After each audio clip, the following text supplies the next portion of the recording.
Buenas tardes a todos. Hoy voy a empezar este mensaje leyendo un texto de John Owen de su libro La Tentación, y que entre otras muchas cosas dice: Dios prueba a los creyentes permitiendo que se encuentren con maestros falsos y enseñanzas falsas. De esta manera, Dios pone a prueba la lealtad y el amor del creyente hacia Él. En los tiempos cuando la iniquidad aumenta, las normas generales de la piedad entre el pueblo de Dios disminuyen y se debilitan. Esta declinación empezará con unos pocos creyentes que comiencen a volverse negligentes en sus deberes cristianos, descuidados y mundanos. Estos creyentes se sienten libres para seguir sus deseos pecaminosos. Quizás, al principio, otros creyentes les condenarán y les redarguirán, pero después de un tiempo se conformarán a su mal ejemplo. Muy pronto los verdaderamente piadosos serán la minoría y los otros la mayoría. Debemos tomar muy en serio el siguiente principio: un poco de levadura leuda toda la masa. Texto que encontramos en 1 Corintios 5:6 y en Gálatas 5:9. ¿Y qué se necesita para cambiar completamente el ambiente moral de una iglesia? Pues tan solo se necesita que unos cuantos creyentes de una buena reputación continúen en su declinación espiritual y que la justifiquen ante los demás. Pronto una multitud seguirá su mal ejemplo. Es más fácil seguir a los muchos para hacer el mal, y lo encontramos en Éxodo 23:2, en el texto que dice: no seguirás a los muchos para hacer mal, ni responderás en litigio inclinándote a los más para hacer agravios, que mantenernos firmes en favor de la justicia. El mismo principio es verdad en cuanto a las enseñanzas falsas. ¿Qué se necesita para cambiar la posición doctrinal de una iglesia? Todo lo que se necesita es que unos pocos creyentes de buena reputación provienen y justifiquen la enseñanza falsa. No pasará mucho sin que la multitud comience a seguirle. Muy pocos creyentes se percatan de cuán fuerte es la tentación para seguir el ejemplo de otros. En cada época, los creyentes deberían aprender a no poner su confianza en los hombres piadosos, sino tan solo en la palabra de Dios. Si somos humildes, consideraremos seriamente las opiniones y las prácticas de aquellos que tienen una reputación de ser piadosos. Sin embargo, si sus opiniones y prácticas son contrarias a la palabra de Dios, no debemos seguir su ejemplo. Estas son algunas razones que pongo para prestar atención al mensaje que hoy voy a presentar. Vamos a orar. Señor y Padre nuestro, gracias por permitirnos estar en tu presencia. Gracias por animarnos a poner delante de ti alabanza, honra, nuestros pecados y miserias humanas, y todo para pedir tu perdón. Perdón que necesitamos para poder acercarnos a tu presencia con nuestra humana humildad, para poder atrevernos a levantar nuestra voz en busca de tu presencia y en ánimo de tener la capacidad de pedir todo aquello que esté en tu voluntad. Enséñanos a orar. Saca de nosotros todo aquello que impida nos oigas. Ayúdanos a perdonar a nuestros hermanos y a nuestro prójimo. Saca de nosotros los egoísmos que nos llevan a peticiones carnales, olvidando lo verdaderamente importante que es tu honra y tu gloria. Señor, al igual que le pidieron los discípulos de Emaús a tu Hijo resucitado, te lo pedimos por medio suyo. Quédate con nosotros esta tarde. Todo en el nombre glorioso de tu Hijo Jesucristo. Amén. No sé cuál será la duración de este mensaje. Tal vez 30 minutos, pero eso al inicio, cuando no había imaginado ni tan siquiera el tema, y por supuesto el mensaje, no es fácil adivinarlo. Pero una cosa sí tengo clara, y es que dure lo que dure, os pido oigáis el mensaje con la Biblia en la mano. Contrastar y confirmar los versículos que expongo. Recordad un pasaje que siempre tengo presente, y es el de Hechos 17:11, cuando Pablo llega a Tesalónica y un grupo de hermanos lo llevan a Berea. Dice así el texto: y estos eran más nobles que los que estaban en Tesalónica, pues recibieron la palabra con toda solicitud, escudriñando cada día las Escrituras para ver si estas cosas eran así. Que si creemos, como debemos creer, que la Biblia es palabra de Dios, debemos meditarla y debemos estudiarla y llegar a conclusiones que nos acerquen a su presencia. He hecho en falta muchas cosas y a muchas personas desde que hace más de medio año surgió esta situación pandémica. Y hoy que puedo contactar con todos vosotros, que tenéis el ánimo de oír este videomensaje casero, no voy a desaprovechar la oportunidad de poner en alto el mensaje habitual de los miércoles. Y ese mensaje habitual de los miércoles no es otro que la oración. Posiblemente es un tema repetitivo. Alguien dirá que muy manido, pero no deja de ser la columna soporte de una vida cristiana útil y entregada. No olvidemos que la oración es la conversación con quien resulta ser nuestro Dios Padre, que nos oye gracias a la mediación de su Hijo Jesucristo, nuestro único mediador, y que el Espíritu Santo debe impregnar nuestra alma, nuestra boca, nuestros pensamientos, nuestras palabras, para que lo que llegue a su presencia esté lleno de honra, de alabanza, de verdad y amor. De este tema podemos buscar enseñanza práctica en multitud de medios de internet y en otros lugares. Podemos oír a personajes con buena reputación bíblica y también podemos acercarnos a mensajes dramáticos de pastores con unas enseñanzas muy alejadas del verdadero mensaje de la palabra, cuyos nombres todos sabemos y por eso mismo no voy a publicitarlos. Cuidado con lo que oímos, con lo que leemos y con lo que vemos. Y cómo no, también podemos y debemos abrir nuestras Biblias, leer, estudiar, meditar y todo conforme a lo que está escrito. Y ya sé que esto nos implica esfuerzo, implica pedir ayuda al Espíritu Santo, implica convicción, implica perseverancia y sobre todo algo muy importante, que nos implica empeñarnos en estar alejados del pecado.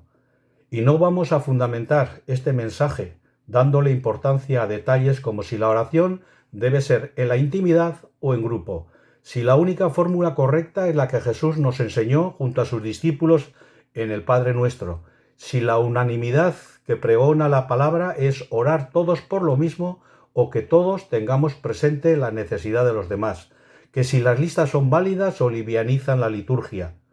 Todos estos puntos, sin dejar de ser importantes y de ser temas sobre la oración, desde luego no deben absorber nuestro tiempo. Y entonces, ¿qué es lo que hay que saber? ¿Qué es lo que creemos que es fundamental? Pues lo primero, por supuesto, es saber a quién oramos.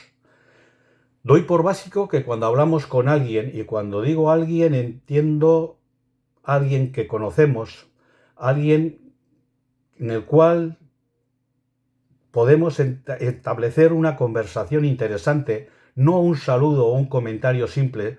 Debemos ser conscientes, como he dicho, de con quién estamos hablando. Y si ese interlocutor es importante, basamos nuestra conversación en temas que vayan con su función, con su estilo y con la razón de la presencia con nosotros. Pero una cosa que sí me preocupa y cantidad últimamente es, porque yo soy culpable, al igual que la mayoría de los creyentes, es la tendencia y la inercia de empezar a hablar enseguida de nosotros y, por supuesto, de nuestros problemas.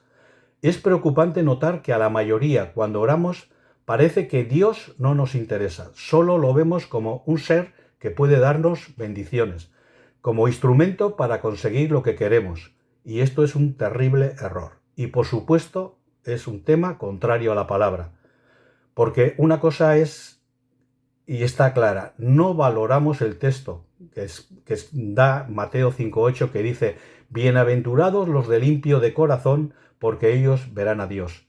Porque esta sí debe ser nuestra meta, y aquí deben unificarse todos nuestros esfuerzos. Ser cristianos limpios de corazón, para ser capaces de ver a Dios. Porque una de las metas que buscamos y que aprovechamos para pedir de continuo es conseguir la vida eterna. Pero esto sobre lo que pedimos ya está escrito. Necesitamos de verdad insistir. ¿Por qué? ¿Sabemos qué dice la palabra sobre la vida eterna? ¿Eres capaz de responder a esta pregunta ahora? ¿Necesitas un poco más de tiempo para pensarlo y decidirlo? Pues para los que tengáis dudas, en Juan 17:3 se nos da la respuesta. Y dice: esta es la vida eterna, que te conozcan a ti, el único Dios verdadero, y a Jesucristo a quien has enviado. Nuestros deseos pueden ser muy correctos, pero ojo, Dios es la única razón de nuestra oración. Y lo vemos en Apocalipsis 7, 11 al 12. Y dice: todos los ángeles estaban en pie alrededor del trono y de los ancianos y de los 4 seres vivientes, y se postraron sobre sus rostros delante del trono, y adoraron a Dios diciendo: Amén. La bendición y la gloria y la sabiduría y la acción de gracias y la honra y el poder y la fortaleza sean a nuestro Dios por los siglos de los siglos. Amén. Y lo segundo que debemos saber para orar correctamente es ser conscientes del ser que nos enfrentamos. ¿Cuál es el ser de Dios? Y la conclusión es que esto nos es imposible. ¿Y por qué digo esto? Porque Dios es incomprensible para nosotros. Todos sus atributos no entran en nuestra limitada humanidad. Él es enormemente todo, y nosotros no somos más que polvo humano con alma perdida y que solo Dios puede recuperar. Y lo dicen en varios pasajes. Por ejemplo, en 1 Timoteo 6, del 15 al 16, cuando dice: la cual a su tiempo mostrará el bienaventurado y solo soberano Rey de reyes y Señor de señores, el único que tiene inmortalidad, que habita en luz inaccesible, a quien ninguno de los hombres ha visto ni puede ver, al cual sea la honra y el imperio sempiterno. Amén. También Romanos 11, del 33 al 36, dice algo como: oh profundidad de las riquezas, de la sabiduría y de la ciencia de Dios, cuán insondables son sus juicios e inescrutables sus caminos. Porque ¿quién entendió la mente del Señor? ¿O quién fue su consejero? ¿O quién le dio a él primero para que le fuese recompensado? Porque de él y por él y para él son todas las cosas. A él sea la gloria por los siglos de los siglos. Amén. Y terminamos con Isaías 55, 8, 9, pasaje que conocemos seguro, que dice: porque mis pensamientos no son vuestros pensamientos, ni nuestros caminos son sus caminos, dijo Jehová. Como son más altos los cielos que la tierra, así son mis caminos más altos que vuestros caminos, y mis pensamientos más que vuestros pensamientos. Pero una cosa sí debemos saber: Dios es incomprensible para nuestra limitada capacidad, pero sí puede ser conocido. Por supuesto, no en su totalidad, pero sí por medio de su palabra. Él nos da el conocimiento suficiente conforme a su voluntad. No nos da el conocimiento total de su esencia divina, pero sí nos da mucha información y suficiente para nosotros. Y el tercer punto que debemos tener en cuenta es valorar cómo debemos hacer la oración. Conocer a Dios es nuestro objetivo, y conocerle, simplemente conocerle, es adorarle. Y para adorarle hay que ser conscientes de su enormidad y de nuestra nimiedad. Y busquemos razones de cómo hacerlo. Seamos capaces de ponernos en la situación de Moisés, mientras apacentaba los rebaños de su suegro Jetro en el monte Horeb. Describe así la palabra, en Éxodo 3, del 3 al 5. Dice: entonces Moisés dijo: iré yo ahora y veré esta grande visión. ¿Por qué causa la zarza no se quema? Viendo Jehová que él iba a ver, lo llamó Dios del medio de la zarza y dijo: Moisés, Moisés. Y él respondió: heme aquí. Y dijo: no te acerques, quita tu calzado de tus pies, porque el lugar en que tú estás, tierra santa es. Vemos aquí el enorme mensaje que nos lleva a la reverencia en su grado superlativo. Aquí vemos la razón del por qué el pueblo judío no mencionaba, ni lo hacen en la actualidad, el nombre de Dios. El asombro, la reverencia, la majestad de Dios lo sentían hasta los tuétanos de sus huesos. Y aquí busco de forma reiterada el mensaje del temor y la reverencia en nuestra sensibilidad al acercarnos a su presencia. Un temor y sobre todo una reverencia que muchas veces nos falta.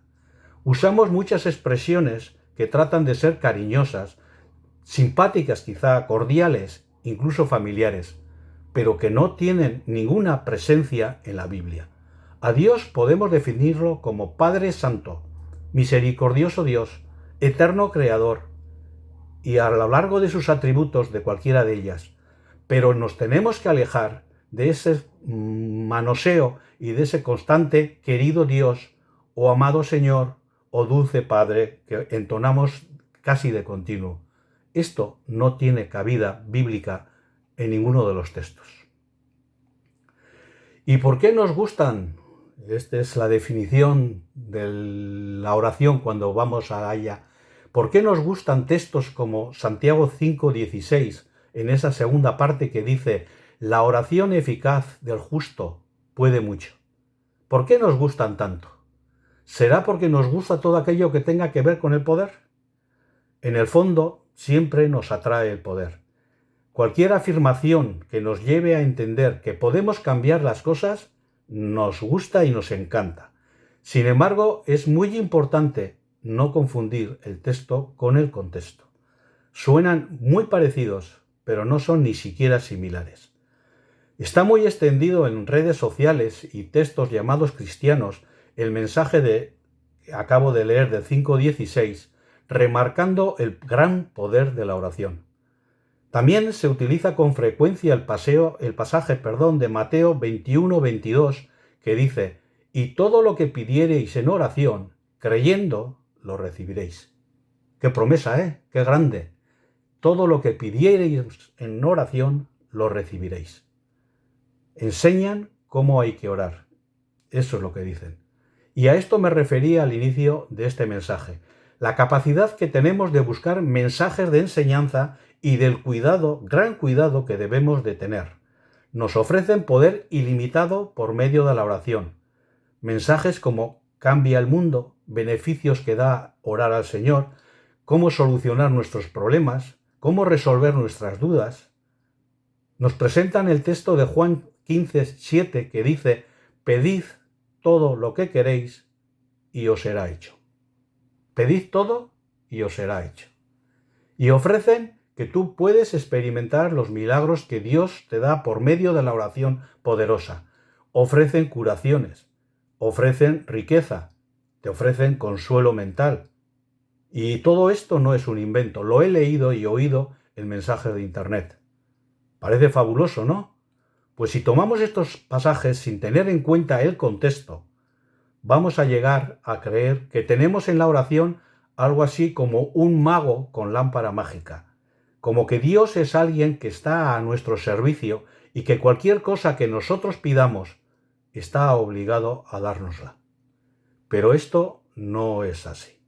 Debemos interpretar con corrección los textos de la palabra.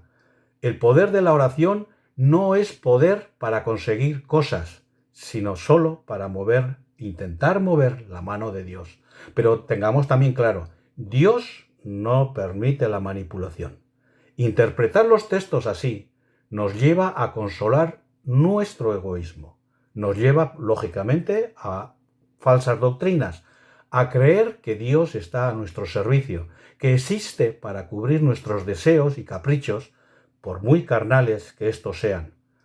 E insisto, esto no es así.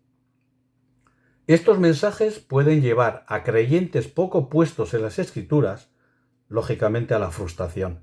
Se preguntan, ¿por qué oro y no me pasa nada? ¿Por qué pido y no recibo? ¿Por qué no se cumplen las promesas que leo en la Biblia y que me dicen que son promesas que están en la palabra? Leer textos y trozos de textos al margen del pasaje del capítulo o del libro o siquiera de la propia Biblia en su globalidad nos lleva a interpretaciones erróneas y manipuladas. Por ejemplo, y refiriéndonos al texto ya citado de Santiago 5:16, la oración eficaz del justo puede mucho. Fijémonos en el texto completo de este pasaje, no solo en la frase final del versículo. Santiago 5:16 dice, confesaos vuestras ofensas unos a otros y orad unos por otros para que seáis sanados. La oración eficaz del justo puede mucho. Lo que Santiago nos dice aquí es que debemos procurar llevarnos bien unos con los otros, resolver nuestros conflictos, porque aunque no lo creamos, los cristianos también tenemos nuestras grandes diferencias. Y cuando estamos dispuestos a mejorar las relaciones, resolver los desencuentros, es en ese momento cuando la oración puede ayudarnos. Y esta es la idea de Santiago sobre el poder de la oración eficaz. Igual que cuando leemos en Juan 15:7 la frase de si permanecéis en mí y mis palabras permanecen en vosotros, pedid todo lo que queréis y os será hecho. Lo mismo que antes, es importante fijarnos en todo el pasaje, porque de forma consciente o inconsciente, cada uno de nosotros nos enganchamos a lo que nos interesa oír, lo que nos conviene. Rechazamos el resto, eso que seguro puede no gustarnos. Pero si leemos todo el texto, descubrimos que el énfasis está en la primera parte de este versículo, que es permanecer en Cristo y en su palabra, porque separados de Él, nada podemos hacer. Pero cuando estamos y perseveramos en Cristo y en sus enseñanzas, ahí es cuando podemos pedir y se nos hará.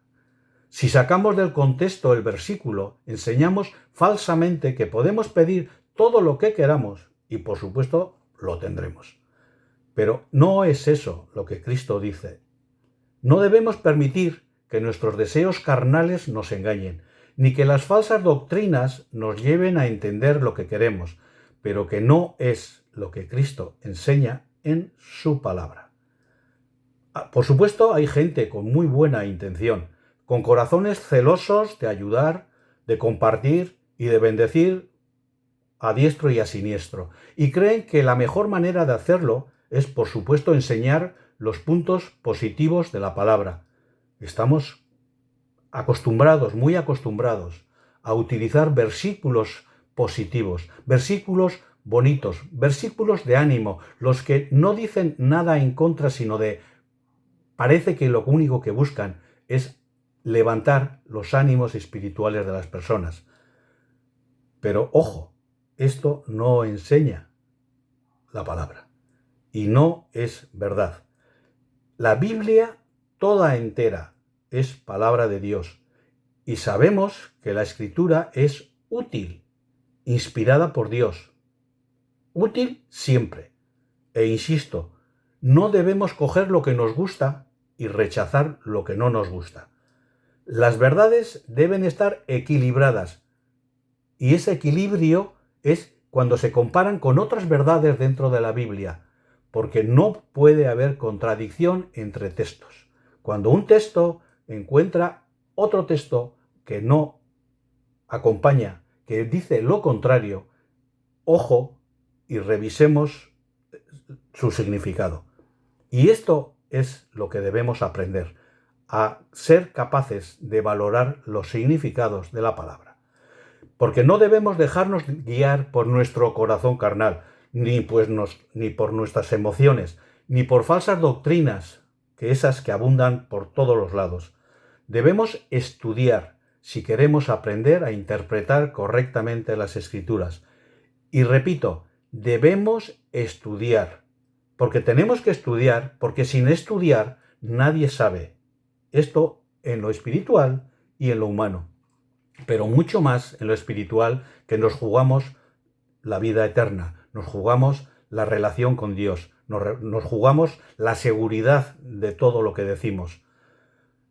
Porque, vuelvo a repetir, sin estudiar nadie sabe. Y una cosa, si no sabes, da por seguro que te van a engañar, porque no vas a ser capaz de saber defenderte.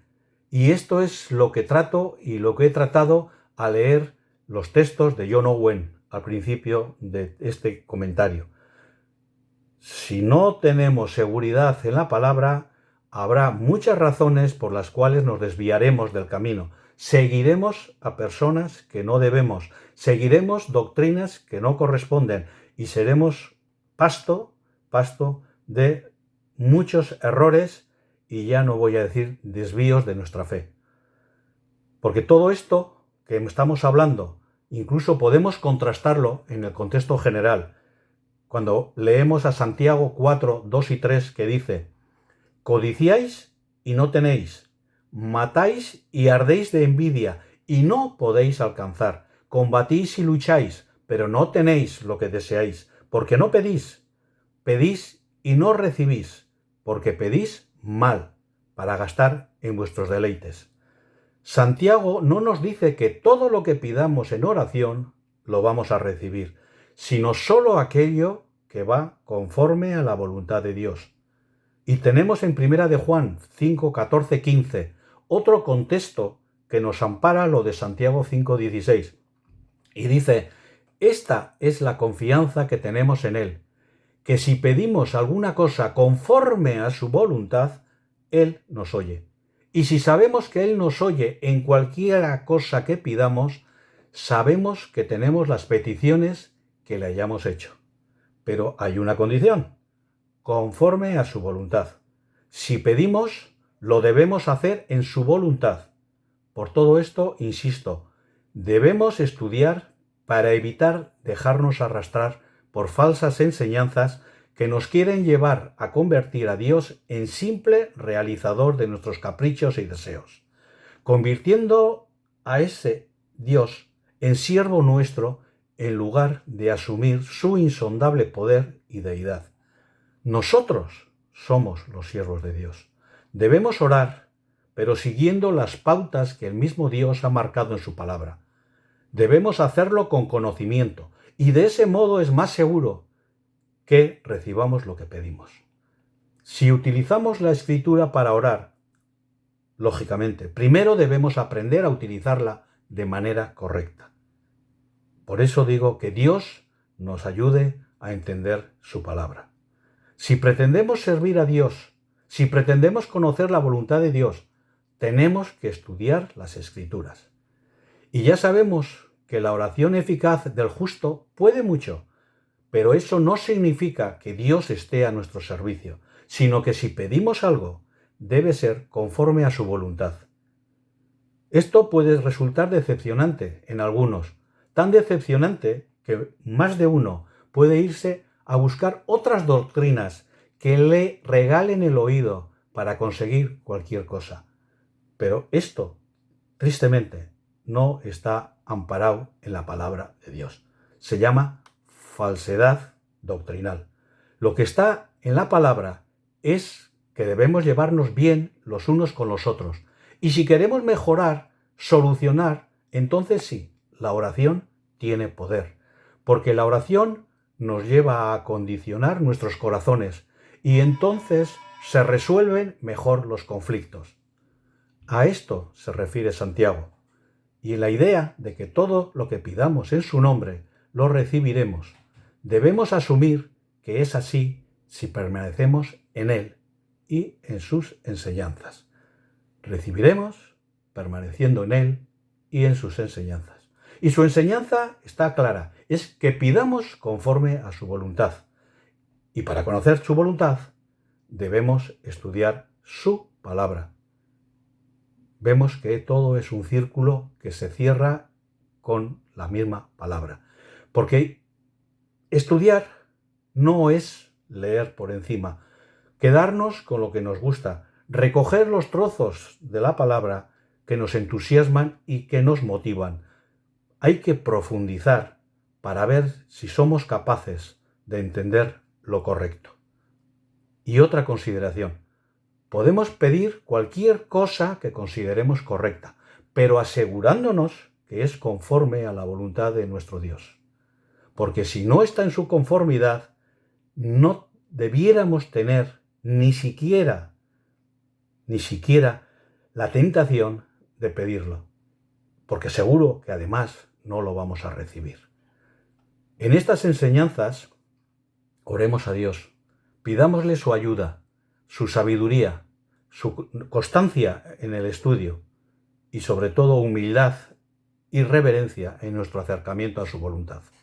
Si sus discípulos tuvieron que pedirle que les enseñara a orar, ¿qué menos nosotros si pretendemos también ser sus discípulos? Oremos en un momento. Padre eterno, quiero darte gracias por la oportunidad de poder meditar tu palabra. Gracias por haberla dejado para que sirva para nuestra enseñanza. Ayúdanos a entenderla, ayúdanos a estudiarla, a profundizar en el conocimiento de la verdad.